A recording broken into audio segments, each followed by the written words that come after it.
हाकिम थे, इस मुल्क के हुक्मरां थे। हम मखलूक नहीं है, हम सब्जेक्ट नहीं थे, हम रूलर्स थे। मगर हिंदुस्तान गवर्नमेंट क्या कर रही है? एक कानून क्यों नहीं बनाती जो हर दिन हमारे मदद को बुरा कहता है? 2 गज की दूरी नहीं, कई चेहरों पर मास्क नहीं,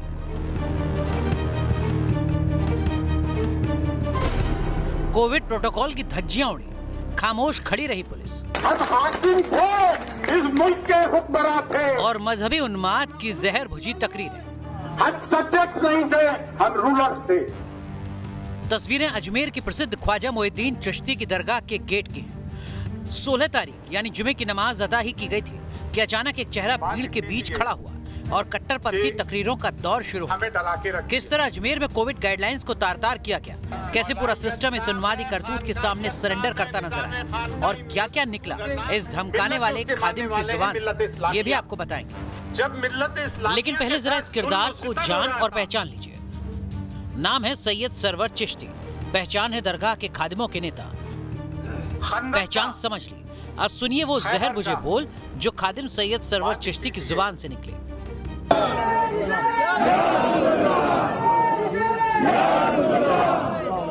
जब शहरों के नाम बदले जा रहे थे, जब रेलवे स्टेशन के नाम बदले जा रहे थे, मुगल सराय हटाया गया। अबे तो क्या रबर से हमारी हिस्ट्री बदल दोगे कि हमने 600 साल हुकूमत की है? इरेजर से आप बता दोगे, कैसे बिता दोगे? हम हाकिम थे, इस मुल्क के हुक्मरां थे। हम मखलूक नहीं है, हम सब्जेक्ट नहीं थे, हम रूलर्स थे।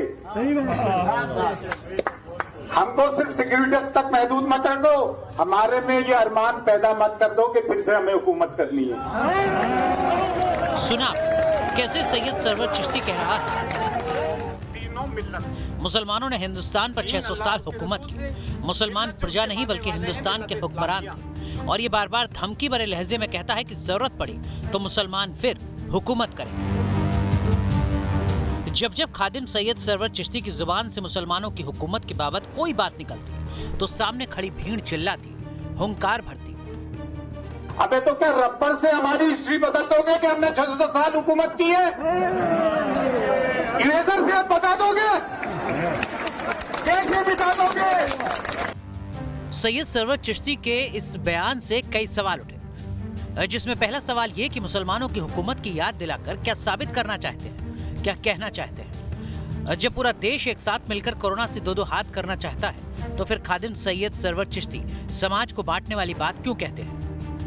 इन सवालों का जवाब छिपा है इस तस्वीर में।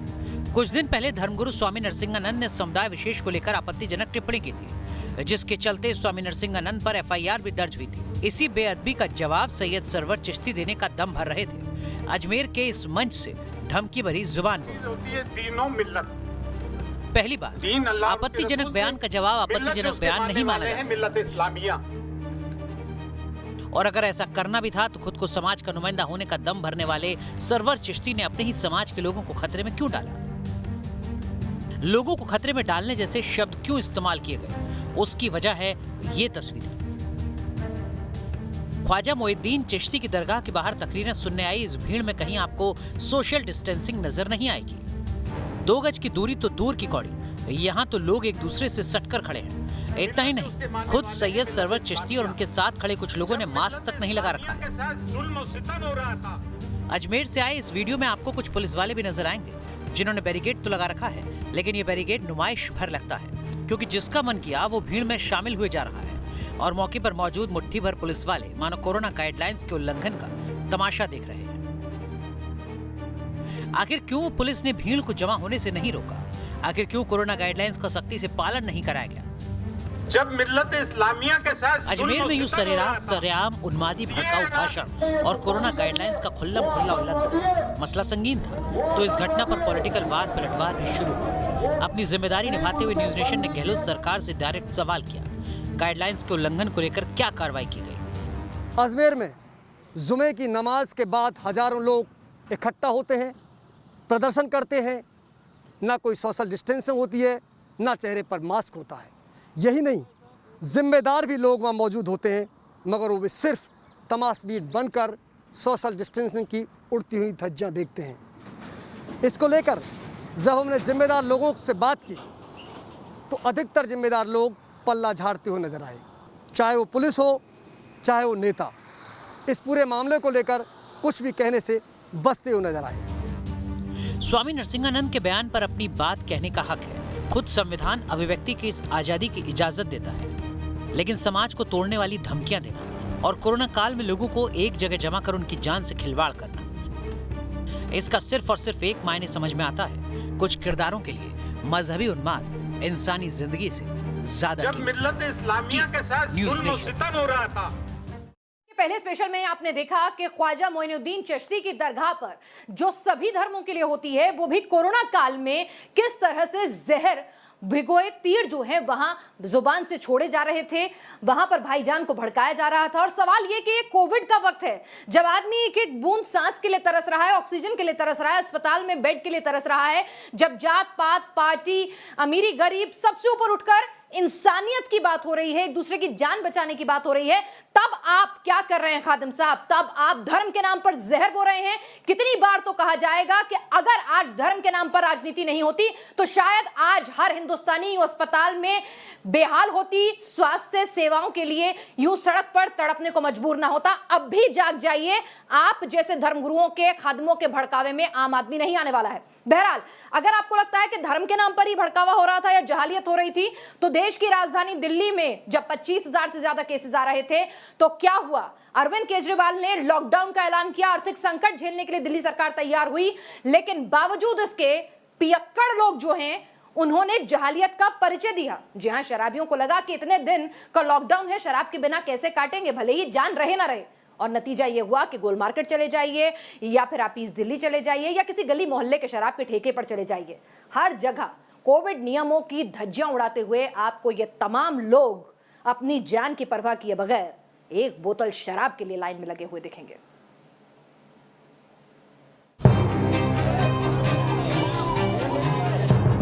दिल्ली में कुछ दिन के लिए लॉकडाउन लगाना जरूरी है। इधर केजरीवाल का ऐलान, उधर शराब के लिए घमासान। आपकी सरकार को ये लगता है कि दिल्ली में कुछ दिन के लिए लॉकडाउन लगाना ज़रूरी है, तो आज रात को 10 बजे से अगले सोमवार को सुबह 5 बजे तक 6 दिन के लिए दिल्ली में लॉकडाउन लगाया जा रहा है। दवा से ज्यादा जरूरी दारू, जान से ज्यादा जरूरी जाम। हाँ, पर ठेका खोलना चाहिए, ठेका खोलना चाहिए। सबसे बड़ी डॉक्टरों के पास बच जाएंगे हम, अस्पताल जाने से अभी तक बचे हुए हैं और आगे भी बचेंगे, आगे भी बचेंगे। बहुत परेशानी थी, 500 का क्वार्टर हुआ था और उस हिसाब से अब भी वैसा ही होगा, तो इसलिए पेटी ली है कि 24 दिन तो कम से कम चलेंगे। पुलिस हुई परेशान, बंद हुई शराब की दुकान। देश की राजधानी दिल्ली एक बार फिर कोरोना के शिकंजे में जकड़ती जा रही है। जैसे जैसे टेस्टिंग बढ़ रही है, दिल्ली का कोरोना मीटर ऊपर बढ़ रहा है। अस्पतालों में बेड के लिए लोग तरस रहे हैं। खुद राज्य सरकार ऑक्सीजन की सप्लाई के लिए केंद्र से बात कर रही है। बावजूद इसके दिल्ली की सड़कों पर नजर आई जाहिलों की एक जमात, जिसे मानो न कोरोना का खतरा समझ आ रहा है, जिसके लिए शायद दूसरों की जिंदगी की कोई अहमियत नहीं, जिसके लिए अपनी सरकार की कोशिशों की कोई कीमत नहीं। ये जमात है शराब पीने वालों की। दोपहर तकरीबन 12 बजे सीएम अरविंद केजरीवाल ने सोमवार तक कोरोना कर्फ्यू का ऐलान किया था और घंटे भर के अंदर ही शराब की दुकानों के बाहर भीड़ नजर आने लगी।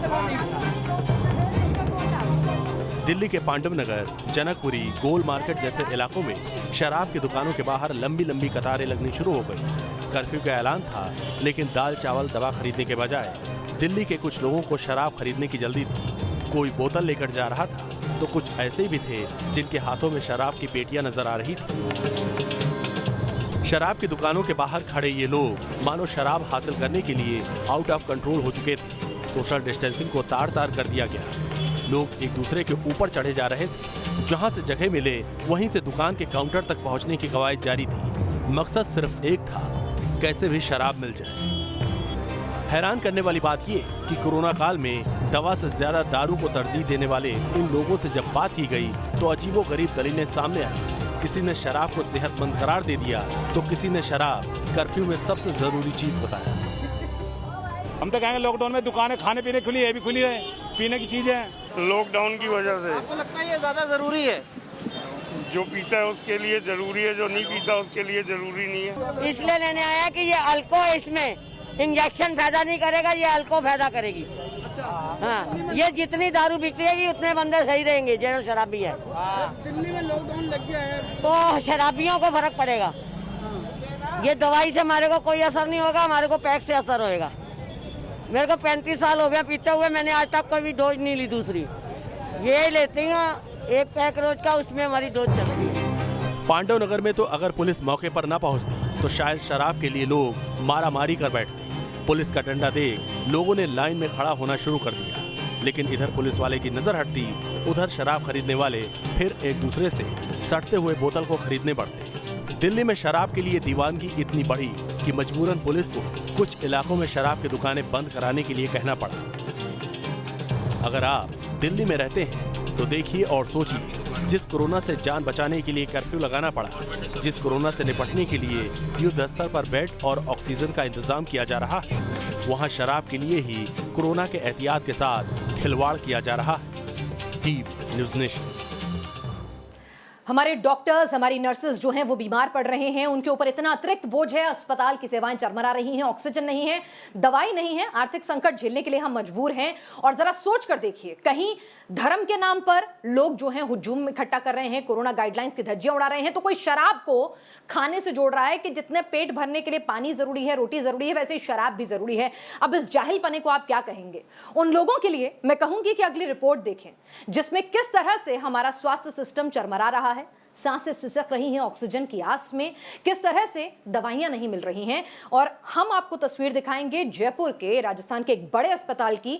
1200 बेड का यह अस्पताल देखते ही देखते भर गया और बाहर लंबी कतारें लगी रही लोगों की इलाज की आस में।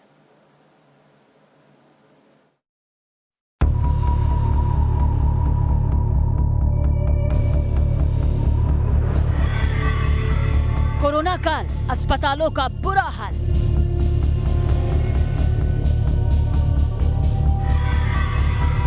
बेड, वेंटिलेटर, आईसीयू फुल, बरामदे में इलाज को मजबूर।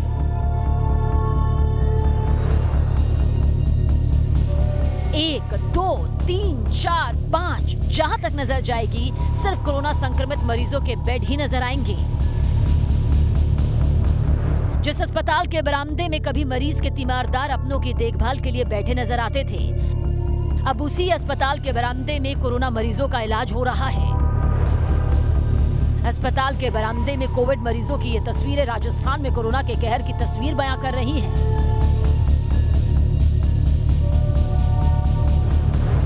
राजस्थान को कोरोना ने अपनी गिरफ्त में इस कदर ले रखा है कि शहर के सबसे बड़े कोविड अस्पताल के सारे बेड फुल हो चुके हैं।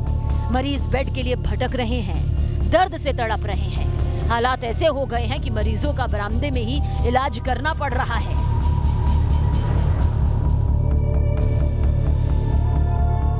जयपुर का 8 मंजिला अस्पताल, इस अस्पताल के 1200 बेड, 167 वेंटिलेटर और 250 आईसीयू बेड फुल हो चुके हैं, लेकिन मरीजों के आने का सिलसिला जारी है।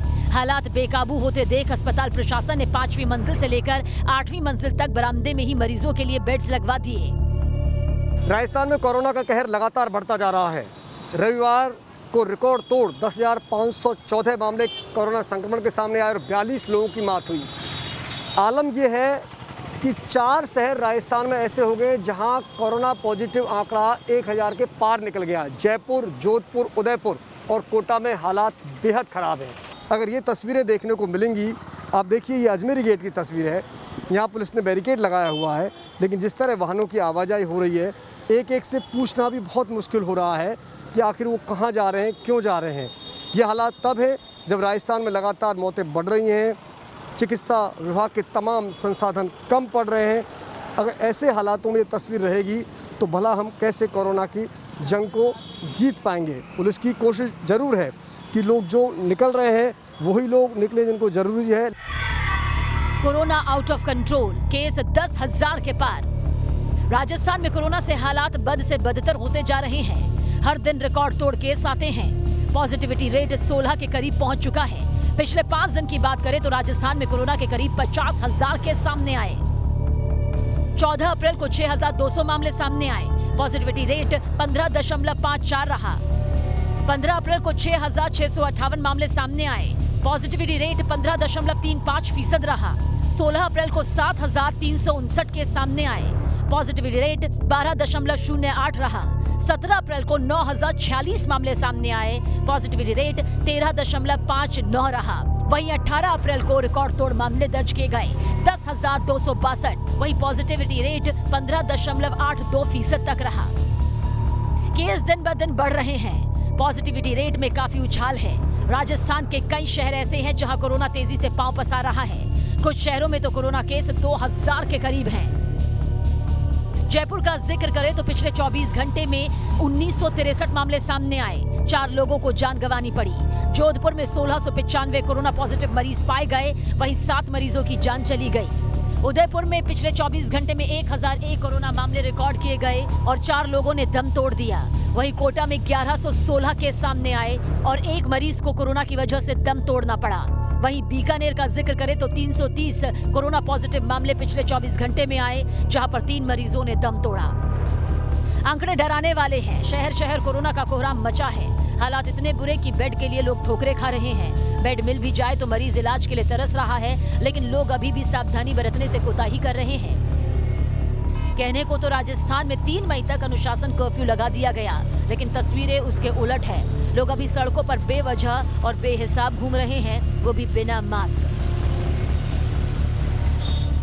सोशल डिस्टेंसिंग की धज्जियां उड़ाई जा रही हैं। ऐसा लग रहा है मानो उन्हें कोरोना का जरा भी डर नहीं। राजस्थान सरकार ने जन अनुशासन पखवाड़ा मनाने की घोषणा की है, यानी कि अब राजस्थान में 19 मई से और 3 मई सुबह तक लॉकडाउन लगा दिया गया है।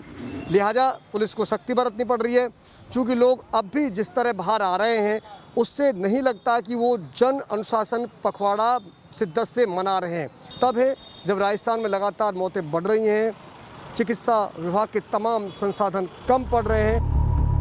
कोरोना से राजस्थान का सबसे हाईटेक सिटी जयपुर बेहाल है। अगर राजधानी के हालात इतने बदतर हैं, तो राजस्थान के बाकी शहरों का क्या हाल होगा, इसका अंदाजा लगाना मुश्किल नहीं। Team news nation. और आपको बता दें, इस वक्त सरकार ने एक बड़ा फैसला किया है। 1 मई से 18 साल से ऊपर के सभी लोगों को वैक्सीन लग सकेगी और वैक्सीन खरीदने की छूट जो है वो राज्य सरकार को दे दी गई है। वैक्सीन कंपनियों से सीधे वैक्सीन खरीद सकती हैं राज्य सरकारें। वैक्सीन कंपनियों को दवाई की कीमत पहले से बतानी होगी, बाजार में भी उपलब्ध रहेगी वैक्सीन। साथ ही साथ आपको बता दें कि 50% वैक्सीन ही दवाई कंपनियां जो हैं वो राज्य सरकारों को दे सकती हैं, बाकी की वैक्सीन की सप्लाई केंद्र सरकारों को होगी। और सीधे सीधे आपको बता दें कि वैक्सीन जो है राज्य सरकारें डायरेक्ट प्रोक्योरमेंट कंपनी से कर सकती हैं अपनी जरूरत के मुताबिक। जितने भी सरकारी अस्पताल हैं वहां पर वैक्सीन जो है वो मुफ्त लगेगी, लेकिन बाहर से अगर आप वैक्सीन लगाते हैं तो कंपनियों को पहले से डिस्क्लोज करना होगा कि हम इस कीमत पर वैक्सीन दे रहे हैं और वो वैक्सीन जो है वो आपको उसी कीमत पर खरीदनी होगी बाजार से। तो आपको बता दें कि एक बड़ा फैसला, एक अहम फैसला, लगातार इसकी मांग उठ रही थी कि वैक्सीन फॉर ऑल होना चाहिए, क्योंकि जिस तरह से इस बार देखा गया है कि पहले से ही काफी लोग जो हैं बड़ी मात्रा में 65 साल के ऊपर के एज ग्रुप के कवर में आ गए थे, तो ऐसे में ज्यादातर केसेस जो हैं 45 बिलो के आ रहे थे, तो उसके मद्देनजर ये कदम बेहद सराहनीय है। खबर कट टू कट में फिलहाल के लिए इतना ही। देश और दुनिया की तमाम अहम खबरों के लिए आप देखते रहिए न्यूज़ नेशन।